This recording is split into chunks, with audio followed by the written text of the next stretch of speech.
Hoy juntos le vamos a pedir al Señor que realice en nosotros lo que hizo en la tarde de la resurrección, que nos abra la inteligencia para que podamos comprender las Escrituras. Así que tocate vos la cabeza hoy, no te voy a imponer las manos. Tocate la cabeza. ¿Tenés cabeza dura? ¿A veces te cuesta entender? Bueno, ábreme la inteligencia, Señor, para que pueda comprender las Escrituras. Amén. Esta reflexión se llama Un encuentro transformador. ¿Cómo se llama? O sea, un encuentro con Jesús resucitado es necesariamente un encuentro transformador. Mírate al espejo ahora porque no te vas a reconocer cuando vuelvas a tu casa. Las mujeres que tienen el espejito, a ver. ¿No? ¿No tienen el espejito? Espejito, espejito.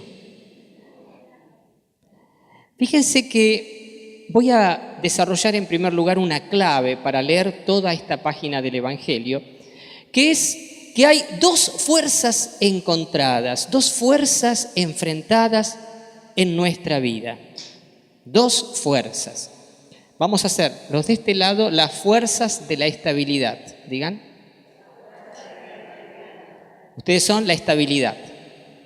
Y la fuerza del cambio. La fuerza de la y del.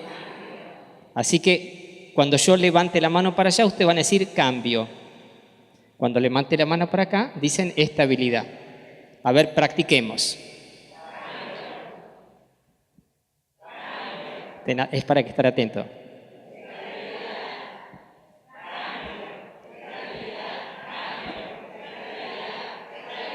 Ah, bien, estaban atentos. Nos divertimos un poco. Fíjense que estas dos fuerzas enfrentadas, las fuerzas de la y la fuerza, se dan en 4 niveles. El primero, el más obvio, es el nivel biológico. Hay en el ámbito biológico una estabilidad que asegura nuestra identidad a lo largo del tiempo. Pero al mismo tiempo hay cambio, porque nuestras células se van transformando, van muriendo, otras van regenerándose, ¿saben, no? ¿Viste? Bueno, en el nivel biológico, estas fuerzas del y de la se dan también en el nivel psicológico. Fíjense que nosotros también a nivel psicológico, en parte somos estables, rutinarios, y en otra dimensión somos cambiantes. ¿O no? Me parece, va. ¿O vos sos igual ahora que cuando tenías, no sé, 15 años? Estás mejor ahora, ¿no? Bueno, digamos. Pero algo cambiaste. Pero vos sos vos mismo o vos misma, ¿sí o no?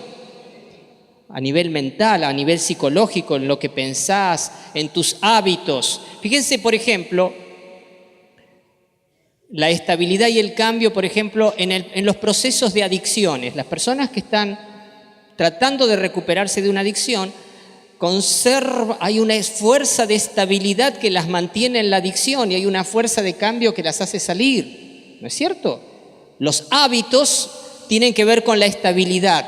Los ideales tienen que ver con él. Así que se da en el nivel biológico, en el nivel psicológico. En el nivel cultural también se dan estas dos fuerzas En el nivel cultural, las culturas van cambiándose, van recreándose. El lenguaje. Sería interesante, a veces es interesante ver películas en Canal Volver, por ejemplo, las películas del año de Ñaupa. ¿Se acuerdan de Ñaupa?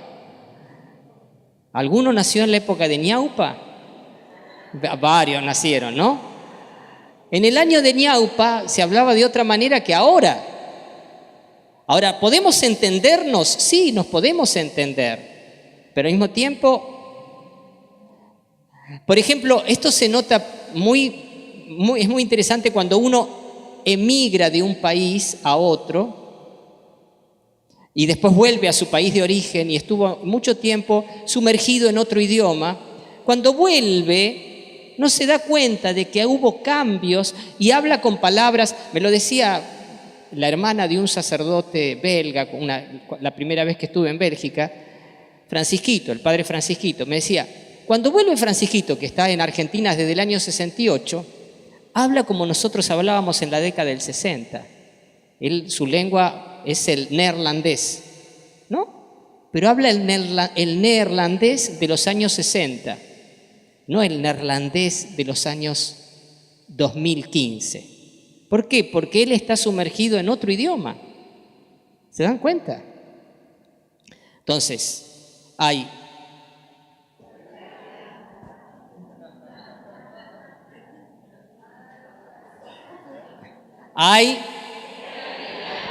y también en el nivel cultural. Y por fin hay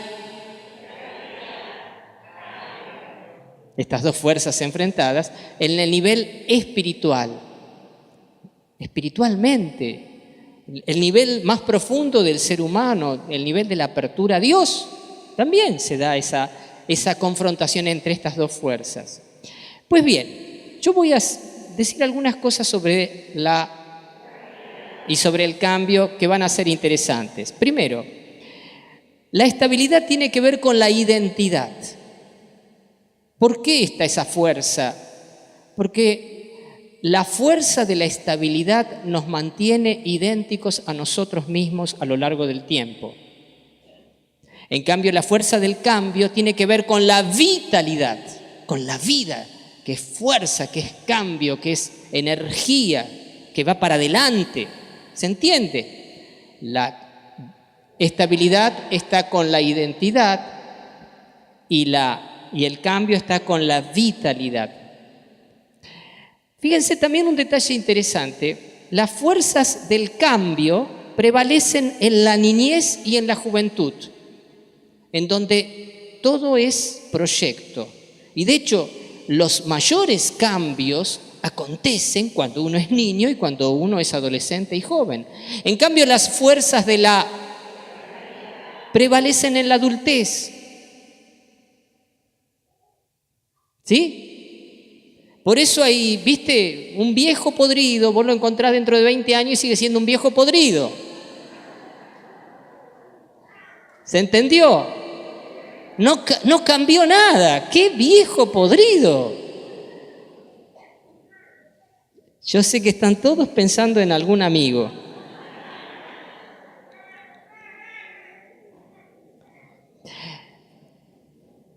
Fíjense, las fuerzas de la estabilidad tienen que ver con el realismo, con la realidad. Las fuerzas del cambio tienen que ver con las utopías. ¿Me están siguiendo? Pues bien, estas dos fuerzas enfrentadas me van a ayudar a entender y leer el Evangelio de hoy. En el Evangelio de hoy justamente se dan las dos fuerzas, un choque entre las dos fuerzas.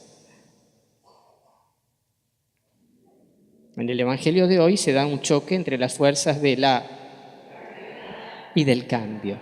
A las fuerzas de la estabilidad la encarnan los apóstoles. A las fuerzas del cambio la encarnan Jesús. Vamos primero con los apóstoles bajo el signo de la estabilidad. Primero, ¿se acuerdan? Era el domingo por la tarde, Jesús había resucitado a la mañana, ellos todavía no lo habían visto. Estaban todos juntos en una sala, en el cenáculo. Jesús se había manifestado a Pedro, Pedro había dicho que se le había manifestado, pero están todos como conmocionados por la noticia, pero sin dejarse transformar por la noticia. Segundo, Jesús se le había manifestado a dos discípulos que iban camino a Emaús. ¿Se acuerdan? El poblado de Emaús. Y ellos dos habían vuelto de Emaús y les habían contado a los discípulos que Jesús se había manifestado a ellos y ellos lo habían reconocido, al partir el pan. Y esto los conmueve, pero no los transforma. O sea, tenemos un grupo de personas, fíjense que esto es, la imagen que me viene es esta. Un grupo de personas que está en una barca que se está hundiendo y que pretende encontrar la seguridad aferrándose a la barca que se hunde. Si tu barca, la barca en la que vas navegando se hunde, no puede asegurarte la vida. Te hundís con la barca que se hunde. Los apóstoles están hundiéndose, aferrándose a criterios del pasado, se están aferrando a criterios del pasado, y hay signos que les indican, hay algo nuevo que está pasando. Jesús se manifestó a Pedro, Jesús se manifestó a los discípulos de Emaús, y ellos que dicen, aferrémonos a la barca.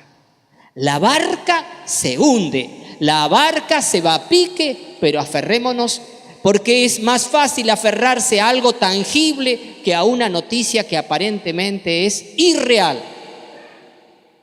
Así que entonces los apóstoles se aferran a la estabilidad mortal, porque a veces la estabilidad es mortal. Si no, piensen, cuando uno se aferra a una adicción, a la droga, al alcohol, cuando uno se aferra a la corrupción, díganme si no son apegos mortales. Cuando uno se aferra a la enfermedad, ustedes saben que la enfermedad también tiene que ver con dimensiones espirituales y psicológicas, y hay personas que se identifican con la enfermedad.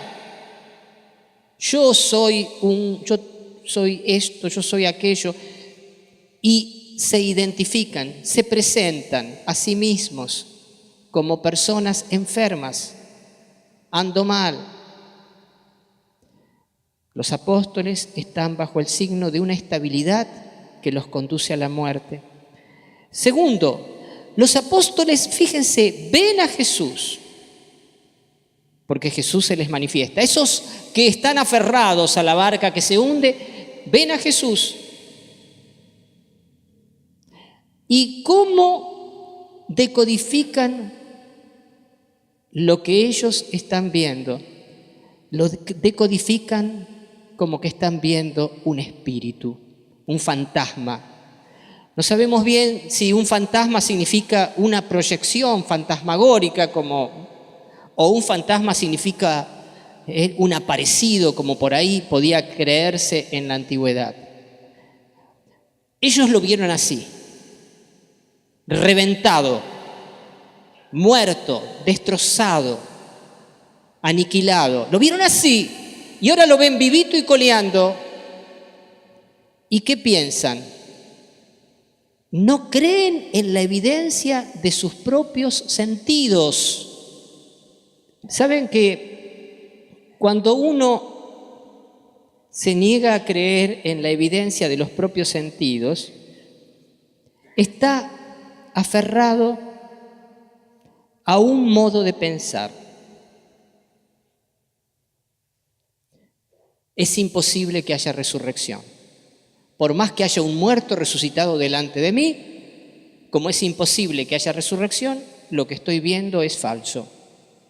Fíjense, están tan aferrados al modo de pensar, al mundo de certezas. Yo quiero que ustedes vayan descubriendo cuáles son las creencias a las que cada uno de nosotros puede estar aferrado, y que son creencias que nos enferman, que son creencias que nos aferran a la barca que se hunde, que son creencias que nos atan, que nos impiden ser libres y que nos impiden ser transformados.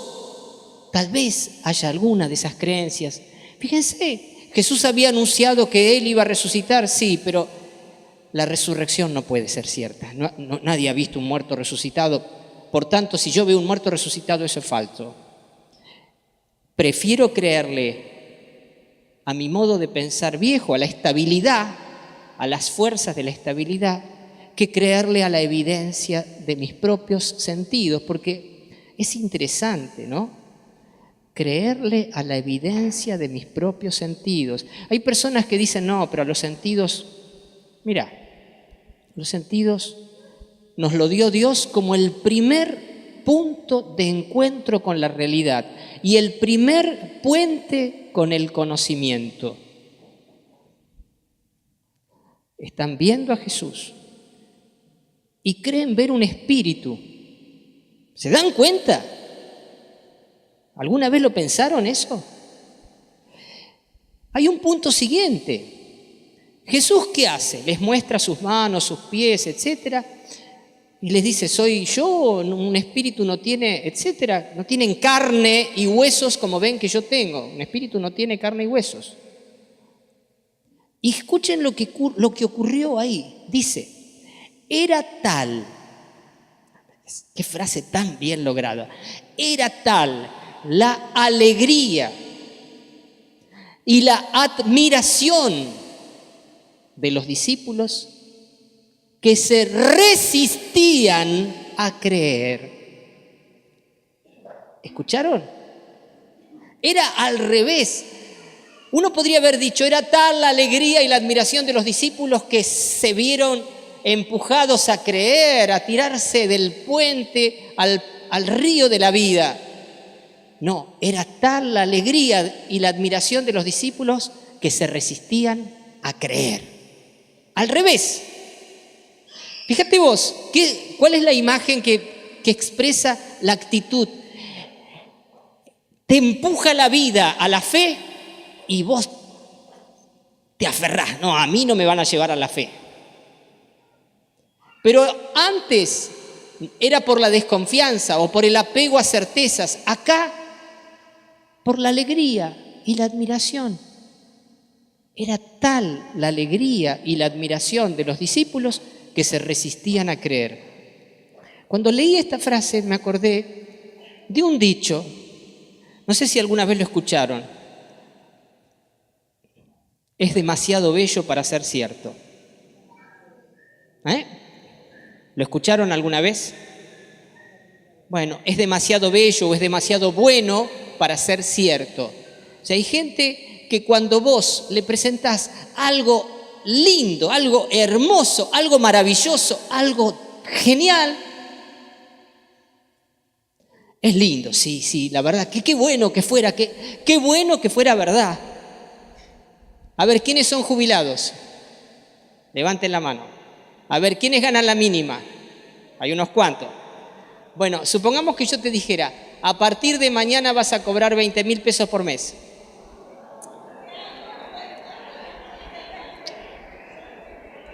A ver, pongan la cara. Nah. ¿Pero está bueno? ¿No estaría bueno? Vos podrías haber dicho amén. Voy a cobrar 20 lucas de jubilado. ¿Y vos qué hiciste? No, salí. No, ya sé que no, pero bueno, ¿viste? ¿Vos no querés? Bueno, los 20 lucas que te tocaban a vos, venga. Ah, bien, ¿eh?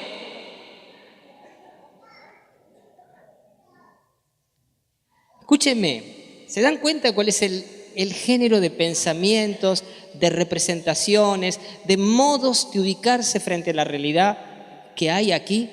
O sea, la realidad es maravillosa y ellos están aferrados no a la realidad, sino a la barquita que se hunde.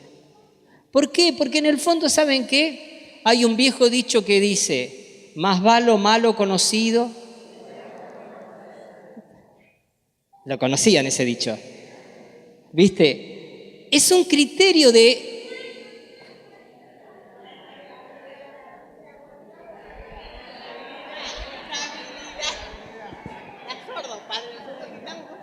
Es un criterio ese de... No es un criterio de... Entonces, fíjense cómo los apóstoles están encerrados en una lógica enferma de estabilidad. Lógica enferma. prevaleció, o sea, tiene que haber estabilidad y cambio, son como el sístole y el diástole que hacen que la vida camine, pero cuando el peso de la estabilidad es tan grande y tan omnipresente, las fuerzas de la nos impiden el cambio, la transformación. ¿Sí? Bien, ¿qué pasó? Vamos a ver. Los apóstoles están bajo el signo entonces de la estabilidad y vamos a ver que Jesús está bajo el signo del...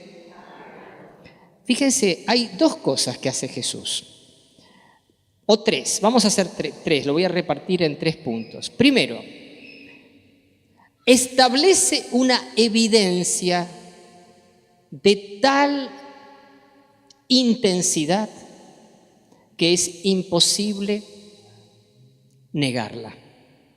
Lo repito, Jesús en primer lugar establece una evidencia, una nueva evidencia de tal intensidad que es imposible negarla. Imposible en el sentido de que negarla sería la decisión peor que se podría tomar. Fíjense, esa evidencia que establece Jesús es sensorial. Primero Jesús los invita a ver y tocar. Les muestra sus manos, sus pies, con los signos de la crucifixión y los invita a que lo toquen. Tóquenme y vean. Jesús los está sumergiendo en una experiencia sensorial de la resurrección. Por eso digo, una nueva evidencia en la cual los apóstoles están invitados a sumergirse. Es como si de repente, fíjense, me viene esta imagen, como si de repente este templo se llenara de humo. No solo acá en el altar, sino que todo estuviera lleno de humo. Y todos nosotros estuviéramos rodeados de humo. Estamos en un nuevo contexto, es evidente el humo, no podemos sustraernos a ese humo. ¿Se dan cuenta? ¿Se dan cuenta, sí o no? Me parece que me están cameleando ustedes, que están diciendo sí, viste, porque ya, para que la corte de una vez, ¿no? Sí, los conozco, sí, algunos están pensando eso. En todo caso, hágame así, cortala, loco. Segundo, ¿qué hace Jesús? Hace una de Gardel. Nunca se me había ocurrido comparar a Jesús con Gardel. ¿Qué hace? Muchachos, ¿no tienen algo para comer? ¿Y qué hace Jesús? Comió delante de todos ese trozo de pescado asado. O sea, lo vieron al tipo masticar, tragar. ¿Qué tal? Hace 3 días lo habían visto así. Y ahora el tipo viene acá. Tenía hambre. No tenía hambre, tenía ganas de comer. Jesús resucitado ya no tiene hambre, pero puede tener ganas de comer. ¿Por qué no? Todo eso es como un nuevo contexto en donde quedan sumergidos en una nueva evidencia del triunfo de la vida. Ya no pueden ser las cosas como antes, como lo dictamina la ley de la estabilidad. Ya hay algo nuevo, algo totalmente nuevo y algo radicalmente nuevo. Esa es la transformación exterior. Pero Jesús, además de una transformación exterior, hace una transformación interior. El segundo paso. Dice que les abrió la inteligencia.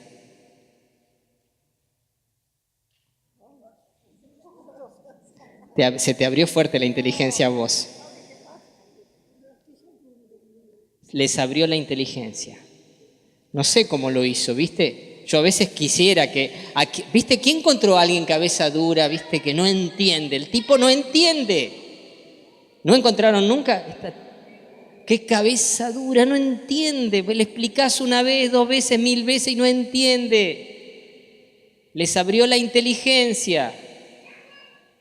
A ver, mirá al que tenés al lado, a ver si tiene cara de tener la inteligencia abierta. Yo te voy a dar una clave para entender. La inteligencia abierta, hola. La inteligencia abierta es la inteligencia del tipo, viste, calculín que va procesando. La inteligencia abierta tiene cara de masticar el pan que se le da. La inteligencia cerrada está con cara de escéptico, ¿viste? Andás a ver, váyase a saber, ¿viste? Algunos son así, ¿eh? Sobre todo los que se quedan en el fondo, ¿viste? Que llegan tarde. Hola. ¿Qué tal, chicos? Eso ya, para que nadie se quede en la puerta es esa, ¿viste? Entonces, les abrió la inteligencia para que pudieran comprender las Escrituras, para que pudieran... Esto es una gracia muy linda para pedirle en el día de hoy al Señor. Hoy le vamos a pedir, Señor, ábrenos la inteligencia para que podamos comprender las Escrituras. ¿Amén? Entonces, primero estableció una nueva evidencia, un nuevo contexto. Segundo, una transformación interior, les abrió la inteligencia. Y tercero, les confió una misión. Ustedes son testigos de todo esto. Los apóstoles a partir de ese momento se saben enviados, no podrán callar lo que han visto y oído, como dirán después. Nosotros no podemos callar lo que hemos visto y oído. Los apóstoles son transformados en misioneros. ¿En misioneros de qué? De un amor que justamente llama a la conversión, o sea, a aceptar el estilo de vida que Dios nos propone. Termino con esto, hermanos. Y esto fundamentalmente para aquellos que tal vez vienen a pedir hoy por la salud de un enfermo o se sienten enfermos. La enfermedad es un misterio, tiene un montón de razones. Yo no voy a entrar en todas las razones, pero sí quiero incidir en tu corazón de esta manera. Tal vez tu enfermedad tiene que ver con las fuerzas de sobre todo las enfermedades de los huesos, las enfermedades de la movilidad. Vos mismo fuiste determinando que no podías moverte, que te dolían los huesos. Te dolían los huesos, pero en la medida en que te fuiste quedando quieto o quieta, el dolor de huesos no se te fue y la movilidad fue cada vez más reducida. Por ejemplo, las personas que tienen diabetes, hay alguien que tiene diabetes, vos sabés que tu páncreas procesa mal el azúcar, los azúcares. ¿Por qué te reventás con azúcar? ¿Por qué? Hay cosas tan ricas. Digo, te estoy preguntando, no para que me respondas, sino para que te respondas. No estoy echándote culpas, pero te estoy mostrando cómo hay fuerzas de la estabilidad que te establecen no en la salud, sino que te establecen, estabilidad establece en la enfermedad. Pienso también en los que tienen adicciones, por ejemplo, al tabaco o al alcohol. Ya habló de alcohol y ya se le abrieron los ojitos, ¿viste? ¿Alcohol? No te culpabilizo, pero te quiero decir esto.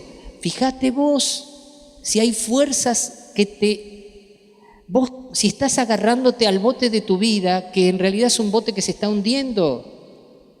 Cuando Dios te está tirando una cuerda, vos no sos un borracho perdido. Si alguno piensa eso de sí mismo, que es un borracho perdido, que es un adicto a las drogas perdido, no, yo ya estoy jugado. falso. Eso no es verdad. Por eso, la experiencia que vivieron los apóstoles, que es una experiencia transformadora, quiero que sepan que a los apóstoles también les costó dejarse mover por el resucitado hacia una vida nueva, pero lo aceptaron al resucitado y lo lograron. Un encuentro transformador. Y hoy, hermanos, puede ser un encuentro transformador para cada uno de nosotros. Sabe que la parte que le toca a Cristo, seguro que Él la va a hacer. Seguro, pero ponele la firma. La parte que te toca a vos, ¿la vas a hacer?